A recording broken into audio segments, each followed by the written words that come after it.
found a piece. Apparently, like I've been staying on top of all the con stuff the past couple of days. The con stuff? Yeah, like the Cannes Film Festival. Yeah. Okay. I thought you meant like con as in convention. Oh no, like Comic-Con. no. Okay, yes. I mean, there was the whole drama about Netflix a few weeks ago and how Netflix films are being banned because apparently the Cannes Film Festival people have a bit of a stick up their asses when it comes to streaming giants. Isn't that like a technical thing though? Like traditionally Cannes has been a place where films that have no distribution gets picked up. But because Netflix themselves distribute stuff, their films are kind of ineligible. And isn't there like some French law about? Yeah, it's a French law about distribution, but like I think Netflix was willing to have their movies play in regular theaters before Cannes in an effort to make them eligible, but Cannes essentially said, no, you're not allowed. And then Netflix was like, well, fine, we're taking our toys and going home. Yeah, well, stupid pissing contest. Yeah, so I mean, it's probably going to be a few years before that's all worked out. And then the other funny thing that I saw was apparently Jean-Luc Godard was back with another movie. Amazingly enough, the man is like 87 and he's still bringing movies to Cannes. But he decided to work some Michael Bay footage into his new film. And but From he what couldn't, movies? Apparently it was 13 Hours, the Benghazi movie. Have you seen that?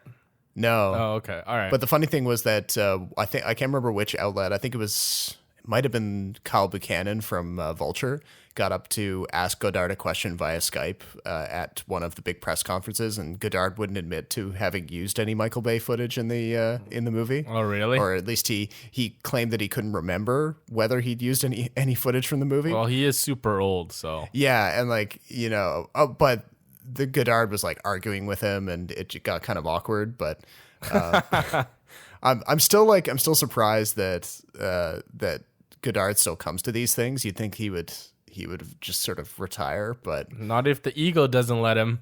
13 Hours is a surprisingly competent movie. I steered around it because I'm just not interested in Bay's style of filmmaking. I think I've given him the old college try. But that's the biggest thing about 13 Hours, though, is that if I didn't tell you it was a Michael Bay movie, there's no way you could have known. There's no slow-mo in that movie. Zero. Really? Because the trailers seem to really gorge on like the classic kind of like slow-mo American flag and, glorifying American soldiers kind of stuff that he's always all about. I mean, that's, I think, in any war film that has America is always depicted that way. But I mean, like, there might have been 360, like the 360 spin he likes to do, but I don't remember any of his like usual gimmicks being in 13 Hours, which is why it's like for a war film and a Michael Bay film, it's kind of boring, but it works.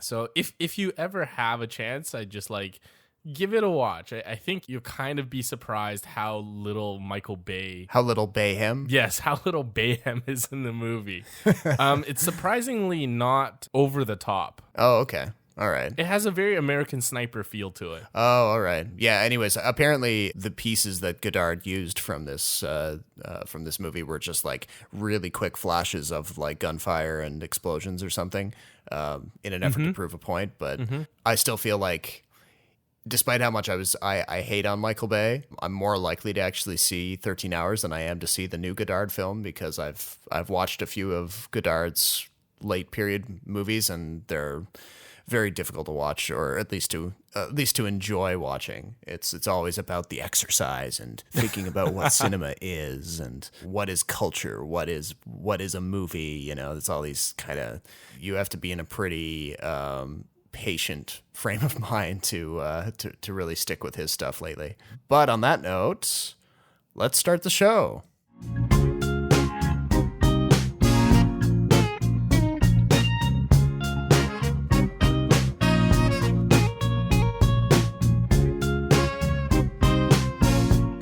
Welcome to another episode of the Extra Buttery Podcast. This time on the show, we're going to be going toe-to-toe with Infinity War. We kind of skipped around it last episode in an effort to do something a little bit different with our best movies of the 21st century episode, but we'll be talking about it this episode, a couple of weeks after the release. Jason and I have both seen it, and we'll get into that. I've seen it 3 times. What, really? Oh, God. Okay. So more on that in a bit. We'll also touch on the new Joaquin Phoenix, Lynne Ramsay partnership, You Were Never Really Here. Definitely a change of pace from the Infinity Wars of the world. Then we'll also touch on a few other little bits of news, including the legal trouble around Terry Gilliam's new movie, a few TV renewals and cancellations, and we'll see where the conversation takes us. But coming to you from Toronto, my name is Robert Snow, and joining me from Vancouver is my co-host, Jason Chen. How's it going? Good. How are you? Doing all right. Thanks for having me on your show. Our show. Come on now. Yeah, that's true. But yes, Infinity War. Infinity War, yeah. I mean, might as well get the big gun out of the way. Tell me his name again. Thanos. He's a plague, Tony. He invades planets, he takes what he wants, he wipes out half the population. He sent Loki. The attack on New York, that's him. This is it. What's our timeline? No telling. He has the power in space stones. That already makes him the strongest creature in the whole universe. If he gets his hands on all 6 stones, Tony. He could destroy life on a scale hitherto undreamt of.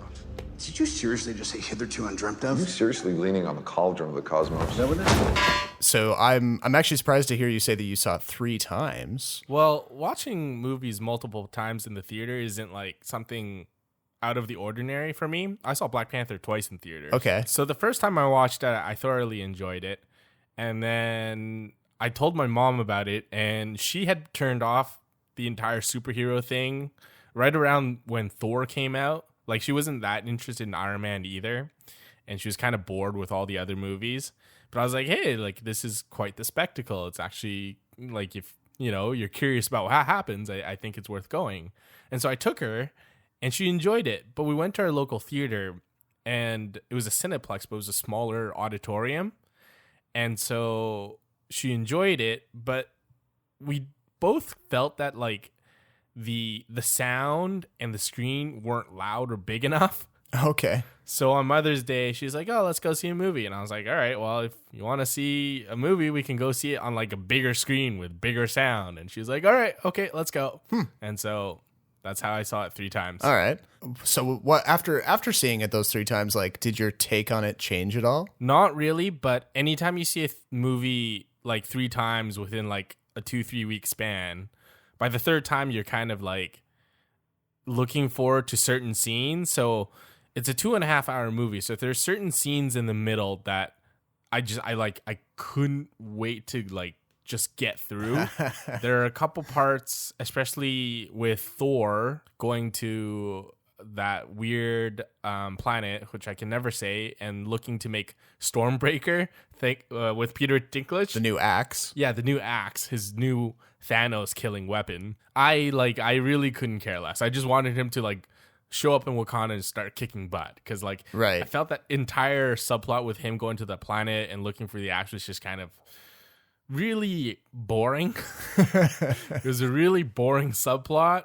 It's one of those scenes where like this character has to like do that and press this lever and like do this to get things going, when like really, like, I mean, it's such a nothing subplot in terms of like the bigger picture of the movie. Yeah, I can see that. I mean, at the time, because I've only seen it the one time, I guess I was invested enough in that moment, but yes, the first time, yes. But yeah, I can see how maybe that would wear a bit thin on repeated viewings. But I mean, maybe to step back a little bit. I mean, okay, yeah, I got ahead of ourselves.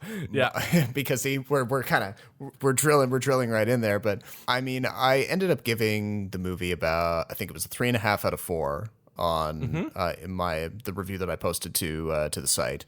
But that was actually, I feel like I wasn't being true to myself when I landed on that rating. So you're going to give it 3 out of 4? Yeah, because, and my rationale was, I went back and I read the reviews that I'd written when the previous 2 Avengers came out. Mm-hmm. And I'd given both of them 3 out of 4 at the time. Which I disagree with. Yeah, retroactively, if I were to rescore all 3 of them again, I would go 2.5, 2.5, and 3. Okay. In chronological order. Okay. I guess I'm sticking to by giving it that extra half a star in the review I wrote a few weeks ago. I'm just kind of like accounting for that little disparity there. Right. But I mean, I wanted to basically make it clear that I did enjoy this one more than the other two. So there's that. Yeah. So I think there's something to be said when a film really executes it perfectly. Well, this wasn't perfect, but it was very well executed. If you break the film down into structures and certain thematic elements, it is like any other superhero movie. The only difference is that there are not a lot of superhero movies that has such a huge ensemble cast, and yet you walk away from the theater feeling like none of the characters were underserved. Yeah, and I think I think that's the biggest strength from the Russo brothers. I do think it falls somewhere between 3 and 3.5 if you're going on the 4-star scale. I gave it 4 out of 5 on Letterboxd, and I would never give it anything higher than that. I was toying with the idea with 3.5, but I just felt that there were enough moments where I was genuinely entertained and excited, and I thought Thanos was a very compelling villain, even though I think a lot of his motivations aren't exactly original. No.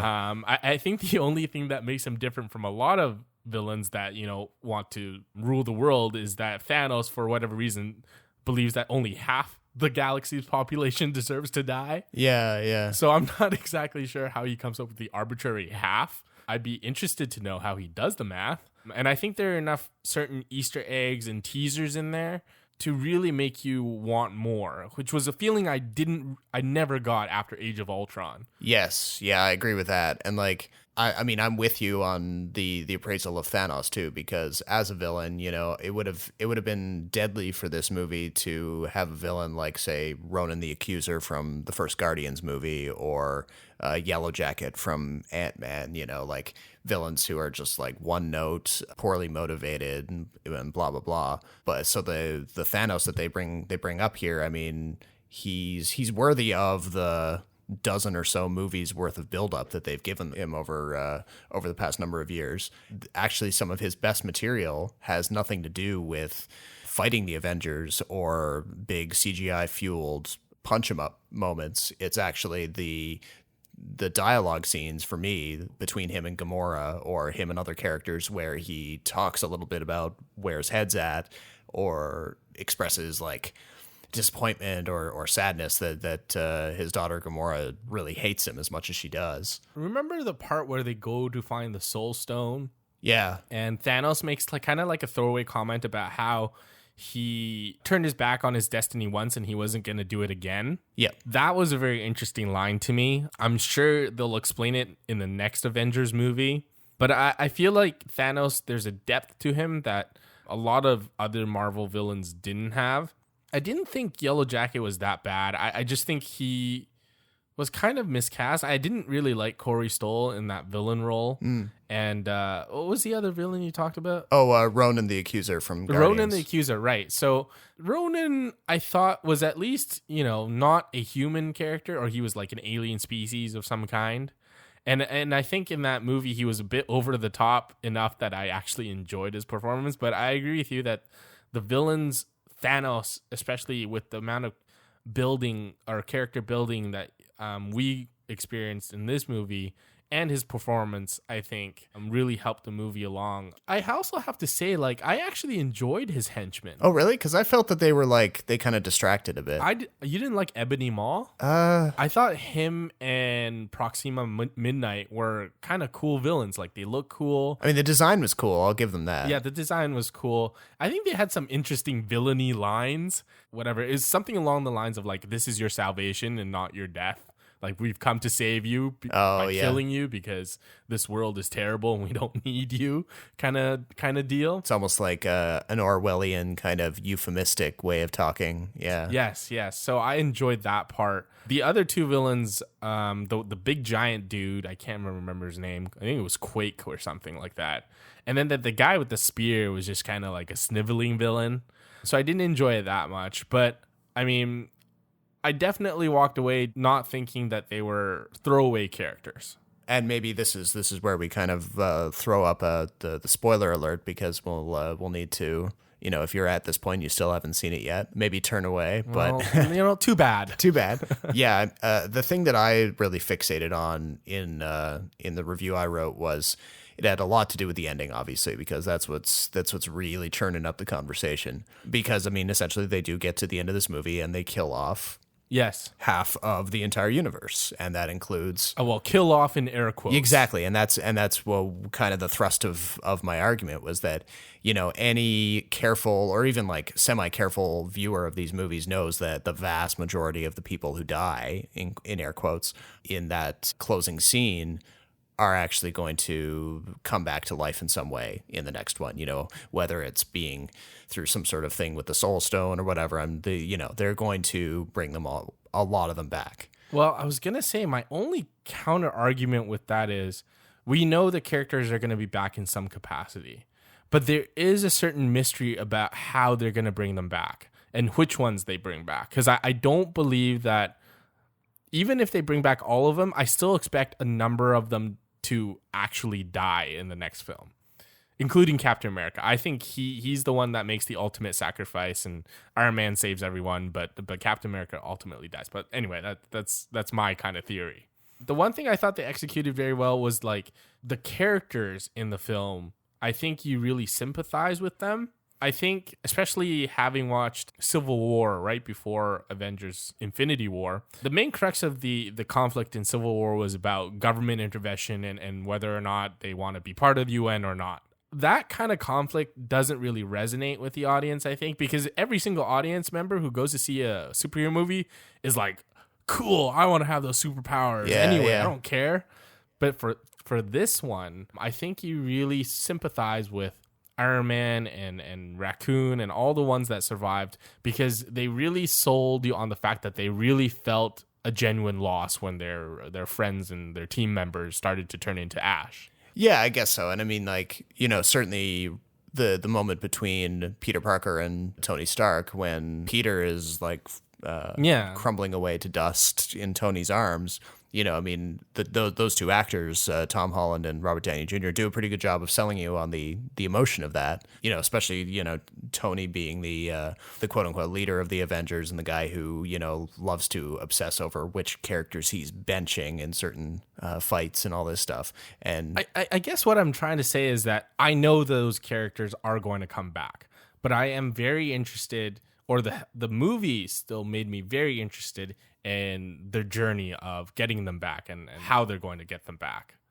I think at the end of Infinity War, my interest in the Avengers kind of peaked a little rather than winding down or losing complete interest as Age of Ultron briefly did.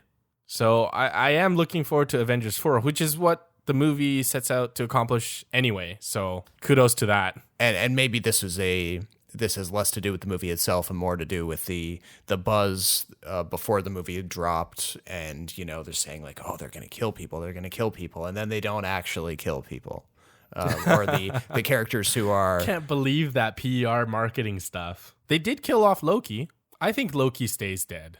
Heimdall definitely stays dead. There's a line to that effect where, like, Thor says something like he believes that this might actually be a real death this time. Yes. So make of that what you will. One other thing I wanted to point out, too, was that the Avengers and the Marvel Universe has been criticized for not having a distinct theme to go along with it.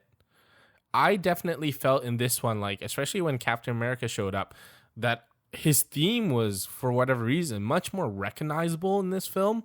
And maybe it's because we've kind of like heard it a couple times and subconsciously we've kind of remembered it, even though it's not particularly memorable. And so when they go to Wakanda, I can definitely hear the Black Panther soundtrack. When Captain America shows up, I can definitely hear that very like Captain America music. Yeah, the kind of bugle, like military type of thing. Yeah. Yeah, exactly. Yeah. So I think that was actually like quite an accomplishment for Marvel, because I can tell you what the music was like in either of the previous Avengers movies. Yeah, that's true. And I think that's a huge flaw. Yeah, they've definitely been appropriately, in my view, critiqued for kind of dropping the ball with their scores and their soundtracks over the years. It works, but it's not memorable. That was the criticism. Yeah, it just kind of fills in the background noise, essentially. I also have to say, like, it was also one of the worst, like, post-credit scenes ever. What, in the sense? What all we saw was a trailer for Captain Marvel. Yeah, or a teaser, rather, yeah. A teaser, yes. Which I think in past movies, the post-credit scene has always been kind of revealed certain tidbits about the larger story or had quite a bit of comedy to go with it. But I thought the post-credit scene in this one was particularly boring. I only watched it once. The other 2 times I didn't even stay for it because I wasn't really interested. Yeah, once you know what it's doing, it's kind of, it's there to serve more of a function than anything else. Right, but like, was it Spider-Man or one of them where like Captain America pulls it over your head and he's like, "What are you guys doing here? Movie's over. Go home." Yeah, that was Spider-Man. Yeah, okay, so that was a good one. I enjoyed that one. Was there anything in particular that you really liked? I do really like Thor. I've kind of come to the realization that he's my favorite Avenger right now. Dumb Thor is like really much more attractive as a character than God Thor, isn't he? Yes, they've obviously let the aspects of Ragnarok bleed over into the Thor from this movie, and yes. I love that because Ragnarok is definitely one of my favorites of the whole series. I don't know, I like the arc that he's going through.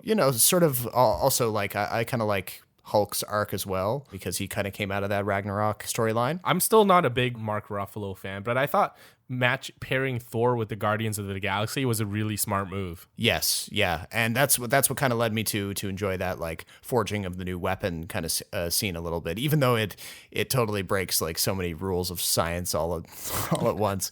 Science doesn't work in the Avengers universe. What are you talking about? No, I know, but there's actually a really great YouTube account that's a spin-off from Nerdist. It's called Because Science, and this science guy kind of breaks down some of the notable scenes from pop culture, and he touched on the forging of the axe from this movie recently, and I mean the whole business with like the neutron star and being able to breathe in space and all that stuff. It's just funny to think about the actual scientific implications of what Thor is actually doing in that scene, as ridiculous as it is. Oh, it was also very interesting to me, or at least fun for me, to see Thanos using the different powers of each stone. Yeah, like the Reality Stone is. Yes, I don't think the whole time the Reality Stone was kind of a plot point in Thor: The Dark World. We didn't really get to see it being used in this way, so that was kind of a new thing for this movie. Yeah, so the Power Stone, the purple one, still kind of gets me. I'm just like, I don't quite understand what it does. Yeah. But I think for all the other stones, and the Soul Stone is actually one that they haven't really explained, but I think it was one of the directors, I think they dropped a hint about how all the characters who died are trapped in the Soul Stone world or something like that. Yeah, which I think is direct from the comics in some way. Yeah, that's the only stone that hasn't been really explained or revealed a whole lot. Yeah. But I think all the other stones, it was really interesting to see him use it, because a lot of times in these movies, they're always like, oh, I need to get this powerful weapon, or I need to do this, or I need to do that. Kind of like Stormbreaker, where you're just like, I thought we established in Thor Ragnarok that he doesn't need an axe to be the god of thunder, And then all of a sudden he needs a Stormbreaker axe. I'm like, why again? Sorry, I don't get it. I had a friend of mine reach out to me after I published the review who, he kind of wanted to share his take on it. He felt a little bit betrayed, actually, that as though that whole angle with forging a new weapon kind of invalidated a lot of the progress that Thor made as a character in Ragnarok. Yes. And I didn't feel quite as betrayed as he did, but I can definitely see where he was coming from. Like, that, the Ragnarok invests a lot of the third act's drama in Thor kind of coming to that realization, and then he kind of falls back into the ways of the older, more hot-headed Thor in this one. And maybe you can chalk that up to him being like grieving Loki and all the people who died in the opening scene or whatever, and he's not like thinking clearly, but it did feel like they were, I don't know, maybe conveniently ignoring some of the recent developments in an effort to get that big weapon into play. Yeah, so like I said, that was like the worst side quest subplot that I didn't care anything for. Or well, maybe it's more of like a red herring when you think about it. Like they do a lot of this build up, so telling you that like this is the key thing that will actually kill Thanos, and Thor gets it, and he comes down to Wakanda, and you're thinking to yourself, all right, he can actually stop this from happening, but it doesn't really amount to very much, and Thanos is still able to go through with his plan. So it's well, yeah. Remember, he throws the axe at him, and Thanos is like, "You should have aimed for the head." yeah. And you're like, "Oh, great!" It's getting like kind of self-referential here about how like villains never get dealt with just that one time. They always have to be kept alive by the good guys. I did enjoy the entrance of Captain America, so that made up for it. Yeah, they went in a cool sort of spy thriller type of direction with that. So that was pretty cool. And I can tell you one thing: the crowd that I was with opening night, they were loving it. Like the moment, the moment Captain America turns up in that nice reveal. Cheered. Well, it wasn't even a cheer in my screening. It was this one dude behind me who was with a group of his friends, and he was like, "Oh shit!" And, and I'm like, "Does Captain America have a reputation for being that much of a badass? Not really." Yeah. So like the two moments that drew the most cheers in my auditorium when I first saw it was the appearance of Captain America, and then when Thor landed in Wakanda. Yeah. Yeah. And then the biggest laugh was probably when Chris Hemsworth and Chris Pratt kind of had like a face-to-face standoff when they first meet. Yeah, they were like, Chris Pratt is doing the British accent or trying to. And he's trying to copy him. Yeah. Yeah, so those were probably the top three highlights in my theater. Yeah. And then, well, when the credits started to roll in my screening, this group behind me, they were like basically wrecked by that ending, and at least one of the girls in the group was like on the verge of tears because she was convinced that all of the deaths were permanent and people were having to console her. And I'm like, and I just had this moment where I saw the death of cinema like happening before my eyes, and I'm like, you people need to watch better variety of movies, please. Don't get so invested. Or just understand how the movie business works. Yeah, I don't know. I have no problems with people being invested in the characters in the movies. I think that's the best part. Yeah, but I think it's naive to think that they all actually died. Are you more or less excited for Avengers 4 now? It's coming out next year, right? Yeah, next year after Captain Marvel, I guess. Right. Honestly, like this movie didn't really move the needle for me. I mean, I just sort of... So that's why you knocked it down a half star. I mean, I won't change the ratings on any of the reviews, but I don't know. Like, I just kind of settled into this frame of mind that Marvel movies are my future, and I will end up seeing them or risk being out of touch with culture as we know it. So for the most part, I wouldn't say I hated any of the experiences. So I'm with you on the 3 out of 4 score. I might tilt towards 3.5 on a good day if I'm feeling generous and kind. But I think 3 out of 4 is a solid score for it because the other two films were not 3 out of 4 movies. Cool. Well, maybe we'll change tracks now. Yeah, moving on. After committing a suitably sizable chunk of the episode to Infinity War, maybe we'll just talk a bit about this new Lynne Ramsay film that both of us saw recently. You Were Never Really Here. Man called. He wants to see you right away. State Senator Albert Vato. His teenage daughter's missing. What's the lead? He got an anonymous text with an address. I've heard of these places. They said you were brutal. I can be. I want you to hurt them. When did you see it? I saw it the weekend it came out in limited release, so I guess that would have been, maybe a couple of weeks ago. Yeah, I saw it in limited release too. It took me like a while to wrap my head around it though. Yeah, me too. I mean, I knew it was coming out for a few months because I'd heard about it when it premiered at Cannes last year and was sort of tracking it. There was rumors that it was going to hit North America in November, December of last year, but I was definitely aware of like the director. I haven't seen anything by her up to this point. A friend of mine is a huge fan of her and really loved her movie. We Need to Talk About Kevin, starring Tilda Swinton. I avoided that movie on purpose because it was just way too creepy for me. But I mean, she brings what I think is, a style that it's pretty well defined for her at this point to this movie with starring Joaquin Phoenix, where he plays this enforcer or gun for hire who has come back from some not identified conflict, maybe in the Middle East. We're not quite sure exactly what time period he might have been involved, but he's obviously come back with all of this PTSD, and he has a history of abuse going back to even before he was a soldier. And now he kind of specializes in tracking down and rescuing girls who have gone missing, young girls, but using very brutal methods to rescue them. This movie kind of plunges you right into it. And I think, well, you mentioned in the review that you posted recently that, you know, it's kind of admirable how the movie, you know, treats the audience like an intelligent viewer and doesn't overburden us with exposition or anything. I think this movie's greatest strength is that it doesn't feel the need to explain anything to you. Yeah.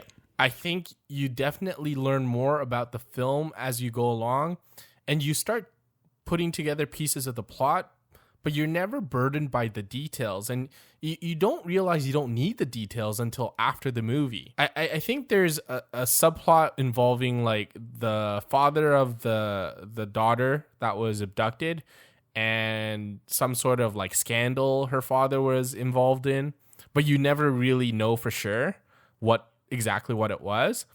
And all Ramsay does is says, look, here's this person. He's overweight. He's ugly. He's scarred. He's taking care of his mom.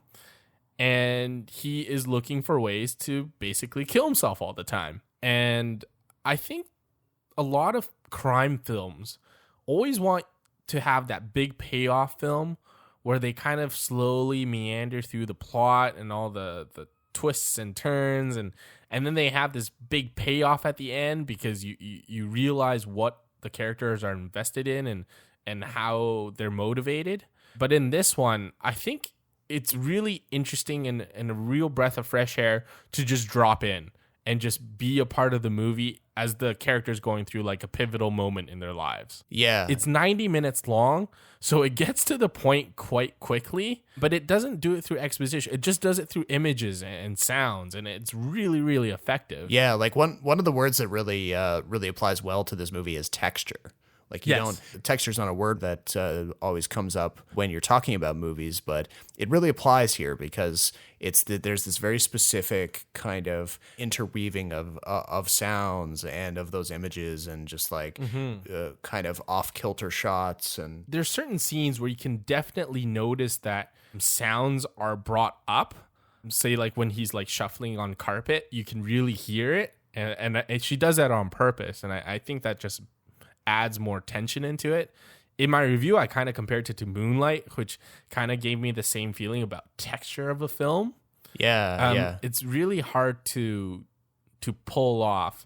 And it wasn't until after you posted my review that I learned that Lynne Ramsay avoided all these like really potentially complicated action sequences because they didn't have the money to do it. Oh, okay. I just thought it was interesting that she refused to do it and that you're discovering things as Joe is, and he's not central to all the violence in the film. Yeah, because that's probably a case, oftentimes when they're talking about like movies that operate on really restricted budgets, it's the restriction on the production that actually creates some of the most overwhelming or significant experiences in the movie, because the filmmakers literally can't do something, and so by not being able to do it, they actually almost call attention to it in a roundabout sort of way.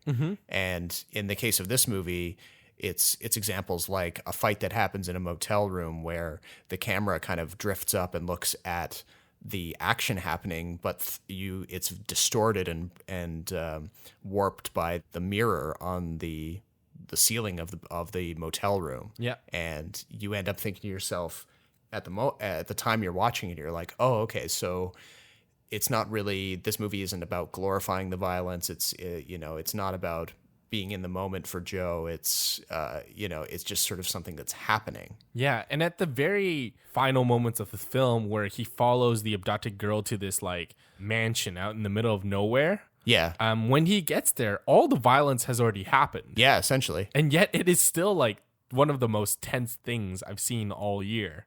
And you really didn't need to see it for the film to be effective. There was one part at the very end where he's at the diner and something happens. I won't spoil it, but that was probably like the most jarring part of the film.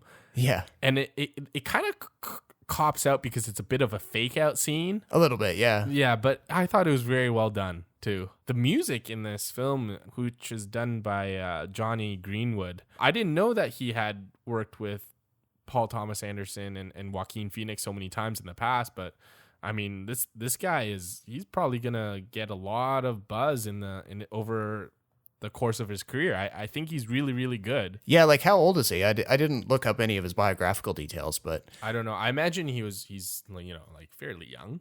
He's 46. Oh, you just checked? Okay. Yeah. When I went to see this one, I didn't know that he was involved until the credits rolled, but when I saw his name, I immediately recognized it from the Phantom Thread, whatever it is, because his score had been so central to Phantom Thread. Yes. And so I recognized his name right away, and I'm like, oh, cool, all right.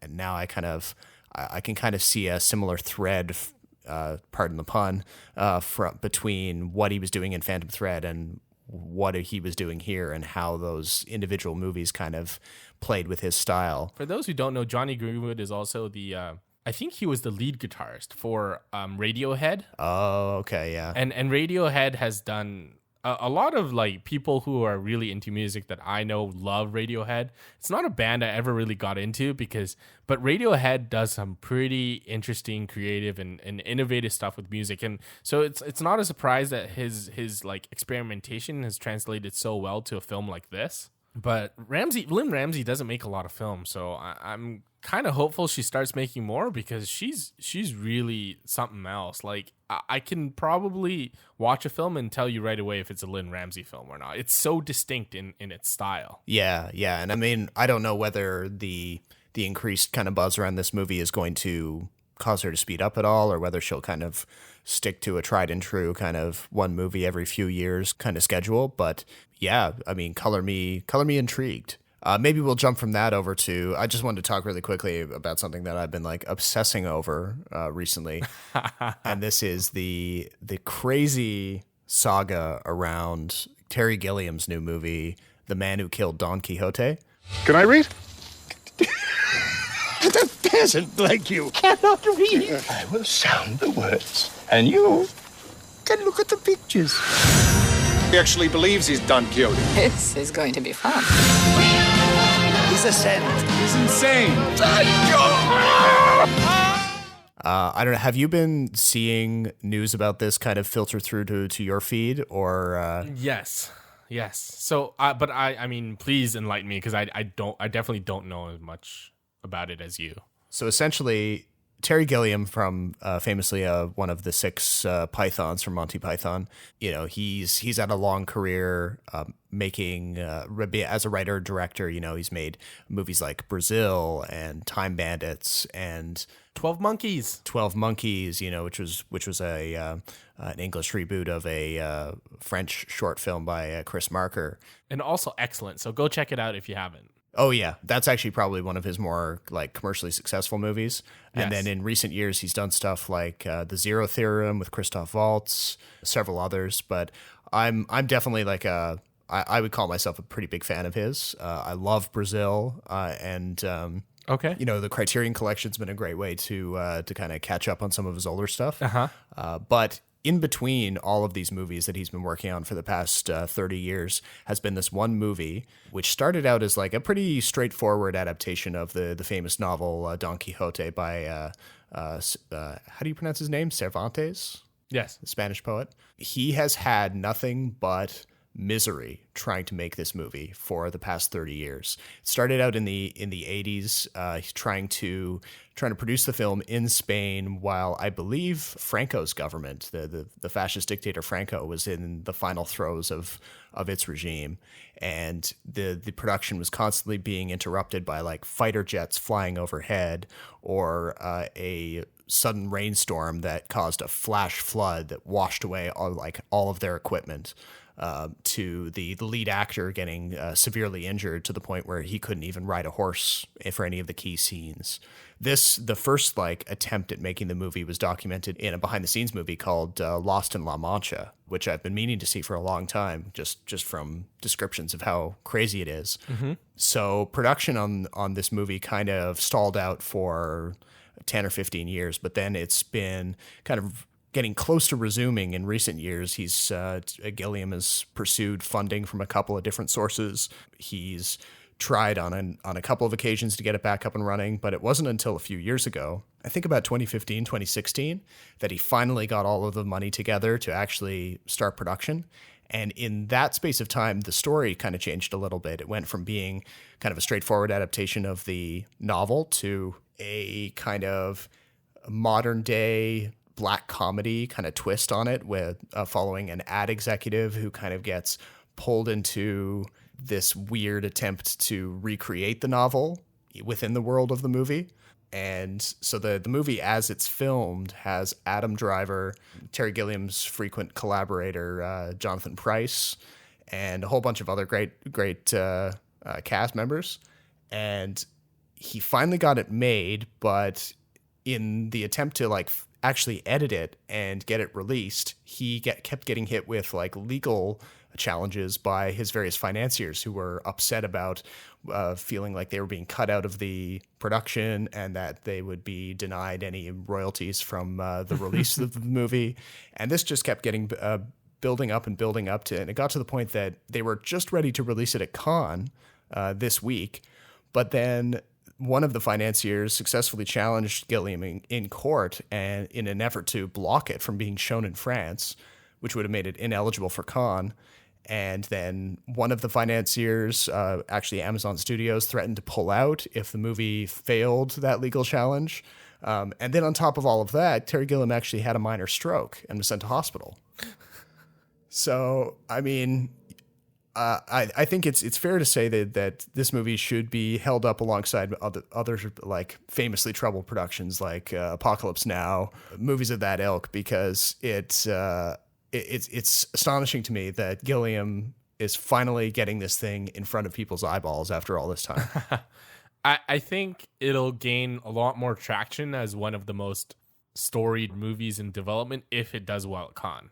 Yeah. So if it doesn't do well, then people just forget it, Part of the legend of Apocalypse Now is that it's a very good film. Yeah, exactly. It's a masterpiece of the 20th century. So is there a film out there that's been in production longer than this? This is 30 years now. I mean, it's hard to kind of do a definitive ranking because this movie kind of died for such a long period of time. It's not like it was in active development the whole time. Okay. It had long gaps in between. Mm-hmm. But if you do chart it from when he first tried to make it to now, it's been at least 20 to 30 years. Well, what are your expectations? I mean, honestly, I really don't know. I hope for his sake that it even gets to be a medium success. It's at least mildly entertaining and successful as a movie. He's had some flops. He has had some flops, and definitely his style of black comedy isn't for everybody. Mm-hmm. So certainly movies into some of his recent releases, like The Zero Theorem, it's just people have felt that they're a little bit muddled, or the comedy doesn't really land, or he's being a little bit too obvious with his metaphors and stuff like that. So who knows? I mean, maybe this is a whole lot of sound and fury over nothing. I don't know. For speaking as a Gilliam fan, I'm still I'm cautiously optimistic. The one thing you kind of touched on this is Christoph Waltz. He hasn't made a good movie in a while, hey? Yeah, unfortunately not. At least, I mean, I can't speak for any of his I don't know. Does he still do movies in German? I don't know, because I don't know if he's been doing German movies on the side, and maybe those are maybe actually good, and it's just his Hollywood movies that are kind of stinkers. But yeah, I can see what you mean. He's had a bit of a run where he's been, I don't know, chewing the scenery a little bit, kind of trading too much on that shit-eating grin that that he kind of made famous in Inglourious Bastards. Yes. When is it playing at Cannes, or when's it set to debut? I think it's in the next few days if it hasn't already debuted. I haven't seen any advanced buzz around it yet, so I'm thinking maybe it might be a closing night film. at the festival. But if Amazon is picking it up, that means that it's highly likely it'll get a theatrical release of some sort here in Toronto, because Amazon tends to bring their movies here. They're not distributing it though, Amazon. Aren't they? Or they're definitely kicking in some sort of money for it. So this was actually announced last week, but Amazon has put in a lot of money into it. But I think they're not distributing the film, at least in the U.S. I don't know about Canada, but I don't think they're distributing the film in the U.S. Oh, okay. All right. So I'm looking at the budget, and it's 16 million euros, which is not a heck of a lot. So I'm wondering, like, why did he have so much trouble getting money? Like, it's Terry Gilliam. He's got like clout. People know his stuff. And 60 million euros is not like particularly a large sum. I feel like it's kind of like it might be two reasons primarily. First is that his movies, especially his recent movies, have not really been great commercial successes. Yes. They tend to, from what I've seen, they tend to make back their budget, but it's not like they have people flocking to the movie theaters or anything. Mm-hmm. It might also be to do with just the concept of this particular movie is a little bit high-minded. You know, you've got like an ad executive played by Adam Driver who gets pulled into this kind of fanciful, literally like tilting at windmills, like right from the novel. This quest by an elderly guy played by Jonathan Pryce. So it doesn't have a very, very clean plot that people can really latch onto. Okay. That might be one of the reasons why it's been so hard to sell. I am a little intrigued after listening to you talk about it. Yeah, I mean, I'm a bit of a sucker for these kind of productions where they just have so much trouble trying to get them made, and then they finally do them, and it's such a labor of love, and then you see it, and you're like, all of a sudden your experience as a viewer is a little bit more complicated because you don't know like how much slack to give them, considering they put so much some blood, sweat, and tears into it. Well, yeah, I mean that's what happened to Fury Road, right? It took years to develop and get everything done. Fun fact, that is the sequel to that is still in development hell. So George Miller is suing Warner Brothers over unpaid royalties, I believe. So, and maybe just to close out for a final segment for this episode, while all the business at Cannes is going fast and furious right now, another thing that's happening, the big announcements over renewals and cancellations for TV shows. Yes. So there was a few things kind of caught up in this in the mix here. Probably the one that dominated the internet over the weekend was the sudden cancellation of Brooklyn Nine-Nine by Fox, or the very, very short-lived cancellation of Brooklyn Nine-Nine. Well, exactly, because the good news is that NBC has decided to sort of come to the rescue and order a season 6. Well, they sold it to Fox though, in the first place. Yeah, they had the original. It was a show that was created by their TV production arm and then licensed by Fox for broadcast. There's been some talk over what actually prompted the initial cancellation by Fox. I think one of their executives essentially blamed it on the upcoming acquisition by Disney. Mm-hmm. But then NBC essentially said that, well, no, it's not just because Fox is allegedly being acquired by Disney. It's that Comcast is made a counteroffer for Fox's properties, and Comcast owns NBC Universal. So it just became this like big chess match over like who had the rights to this really popular property and who was going to do what with it. And I guess the poor fans were kind of caught in the middle of it all. Yes. The telecom industry is actually quite interesting. If you ever bother to look into it, because it's dominated by a few players, and it's so, in my opinion, needlessly convoluted and confusing and complicated. Yeah. And so that's why all these deals, and also because I think a lot of times the government tried to maintain certain level of competition and market forces. And so there are always government and lobbyist opposition to these kinds of mergers, these big mega mergers. Oh, yeah, of course. So Sprint and I think T-Mobile have been talking about a merger for like the past 10 years now. So for a show that, admittedly, I've watched a good chunk of the episodes and I quite like it. It's for a procedural kind of cop comedy. It's actually it plays with the formula a little bit. It's very clever. Yeah, it was kind of a shame to hear that it had been briefly canceled for all of like 24 hours or 36 hours or whatever. So good to see that it found a home after all that. Do you think Community would have been canceled had it been running like in this. Oh, I don't know. I mean, who had Community to start with? Like, who was behind that? NBC. Was it NBC? Okay, I don't. But I mean, like it had a huge cult following, like Brooklyn Nine-Nine did. It did, but then I mean, there was the whole drama behind the scenes with like Chevy Chase and Dan Harmon. So right, okay, Brooklyn Nine-Nine didn't have quite that same aspect to it. And shout out to Melissa Fumero too, Amy Santiago. She I think she's the best character on the show. yeah. I mean, that whole cast is so strong. I mean, in many ways, like it's really elevated the careers of several of the people involved, including Melissa Fumero, but also the actor who plays Boyle, Joe Lo Truglio. He's a little much though, eh? Don't you find? He's a little much. Like his character's a little much, but now when I see Joe Lo Truglio on like other stuff, like indie movies and stuff, I'm like, hey, it's Boyle. And then he's playing characters who are very different from Boyle, and you can kind of go through a bit of a shock for a moment. He pops up every now and then in movies where there's like a big Saturday Night Live contingent. Yeah. Like I remember him popping up in Superbad.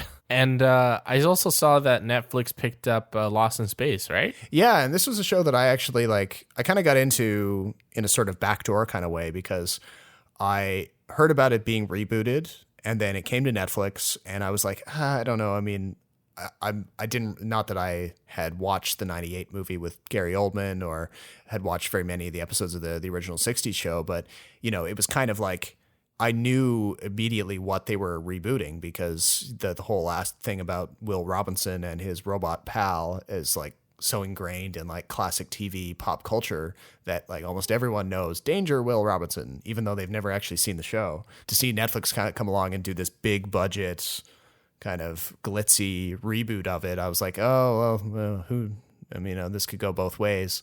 But I kind of got into it and liked it for what it was. I mean, it definitely has moments where it has pacing problems. Version of the villainous Dr. Smith, played by Parker Posey, she can be a little bit one note.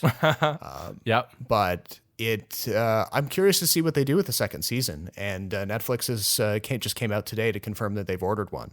And like anyone who's seen this first season end to end will know that they're kind of going off. They are kind of going off in a bit of a different direction from the versions that we've seen before. So, you know, there's potential here to kind of build it into something rather new for the franchise.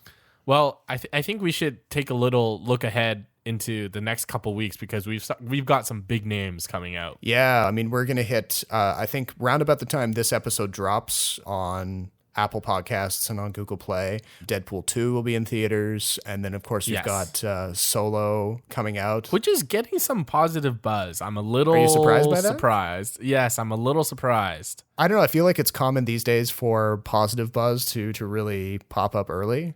And then sometimes... So same when it's either like positive or negative. There's no like in between, eh? Yeah. And I don't know if that's just like the people they choose to go to the advanced screenings. But right. Have you read in detail any of the early reactions to Solo? No, I just know that it's a heist film in space. So, I mean, you can't really go wrong with that. No, I mean, that's a format that I like anyway. So yes. I agree. And I think I saw another figure that suggested that Ron Howard had reshot 70% of the movie. Isn't he getting director's credit? I don't know how that works out. I recently heard that Ron Howard is going to get sole directing credit, and Phil Lord and Chris Miller are going to get, I think, producer or executive producer or writing credit. Oh, okay. Is that the compromise? It was a little surprising to me that they took so many risks in the Last Jedi. So it sounds like part of the kind of trouble behind the scenes on Solo was that, you know, maybe Phil Lord and Chris Miller pushed that risk taking further than even Lucasfilm could allow, which admittedly probably wasn't very far, but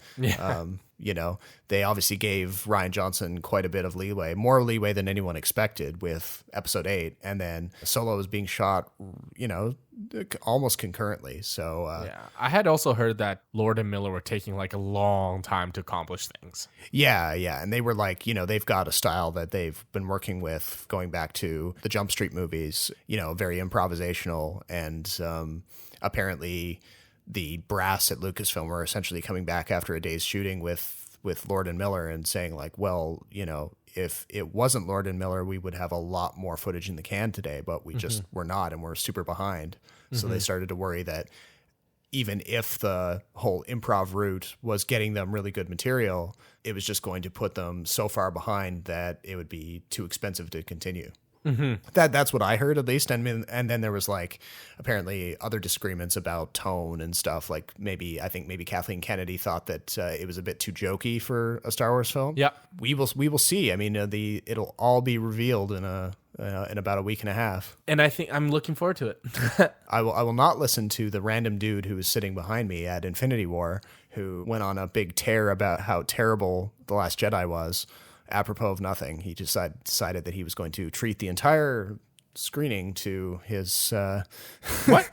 Well, he had a running commentary about The Last Jedi when you were watching Infinity during the credits of Infinity War. Oh, and because we were all sitting there waiting for the end credit scene, we all had to listen to him. Oh, okay. He didn't want to engage with him. I was biting my tongue. Like he. What was he saying? What was his just the criticism? Same old stuff that like all of the assholes on Twitter have been going on about The Last Jedi. You know, like they hating on the cantina scene and hating on the approach to Luke, and you know all this stuff that's very poorly defended. If you know how to look at a movie, you know. Now you're sounding like a snob, Rob. I'll own that in this case. I feel like we need more snobs when it comes to Star Wars. We need to force these people who are too set in their ways to consider other approaches to their beloved properties. You know what's the funniest thing about The Last Jedi? I think there are firmly people in the camp that it's not good at all, and there are people who are firmly in the camp of it's not bad. I don't think there's a middle ground. It's kind of like different from Revenge of the Sith. I think there's a bit of a middle ground in Revenge of the Sith, but not with The Last Jedi. It's kind of funny how it worked out. There's also a camp with The Last Jedi of people who just like, mostly critics, of course, and people who like look at movies for a living, who loved it and are like think it's like one of the greatest Star Wars films ever made. Well, there are critics out there who didn't like it too. So true, yeah. But all I'm saying is that like there was a lot of appreciation for all of the risks that were taken. Yes, that's why I appreciate it. Although, I mean, I haven't rewatched it since seeing it in theater. So maybe I'll change my mind when I rewatch it. Well, I'm hoping that it'll come to... It should still come to Netflix Canada in the near future. I feel like Netflix still has that deal with Disney. So it ought to be pretty easy to rewatch in the next couple months. Yeah. Well, it's on home video anyway. So. And then there's, of course, when episode 9 comes out, we can all finally go out and re-buy the big Blu-ray box set of all 9 films all together. Waste some more money together. Okay. Before we end this podcast, I would like to say short, heartfelt thanks to Margot Kidder, who died today. Oh, yes. May 14th. Yeah, she did pass away today. The original Lois Lane in Superman. And I cannot think of a better Lois Lane than Margot Kidder, who really put her own spin on it, playing Lois Lane as this like chain-smoking, husky-voiced journalist that I don't think any other actress have played Lois Lane quite like that. Superman Returns, they kind of play homage to her because there's a sequence where Kate Bosworth, who plays the new Lois Lane, talks about how she's quit smoking, right? Which is a reference to Margot Kidder. But I really enjoyed her in Superman, and it's too bad that she died today at age 69. Yeah, I feel kind of sad. Well, I mean, I still think back to when I hate watched Smallville. Why'd you hate watch Smallville? Well, I mean, when it was on, I was hate watching it the whole time. But why the hate? Because it's awful. It's an awful show. It's 10 seasons of television that had a negative effect on my life, and I will never get those hours back. Well, why did you watch it for 10 seasons if you thought it was bad? Because I got 5 seasons in before I noticed how committed I was, and then I didn't want it to go to waste, and I thought it would redeem itself, and it just kept going. And that's a whole podcast in and of itself, is how awful Smallville is as a show. Don't get me started. Come on. But come on, no, it's I not. bring it up to reference the fact that both Margot Kidder and Christopher Reeve had appearances on it as sort of like weird, like almost alternate universe versions of their characters within the Smallville interpretation. Yes. And I felt like if there was anything that Smallville did right, it was bringing them on for those cameo appearances. Come on, it was pretty decent for the first couple seasons. You have to understand, like, the target demographic is like young teenagers. No, I get that. I totally get that. And if they had stopped it after 4 seasons, it would have been great. On that note, that about does it for this episode. Head on over to kinetoscope.ca, where we've posted a review of the full first season of Netflix's Lost in Space. And Jason just posted a review of Lynne Ramsay's You Were Never Really Here. But until the next episode, my name is Robert Snow in Toronto. And my name is Jason Chen in Vancouver. Thanks for listening, and we'll talk to you next time.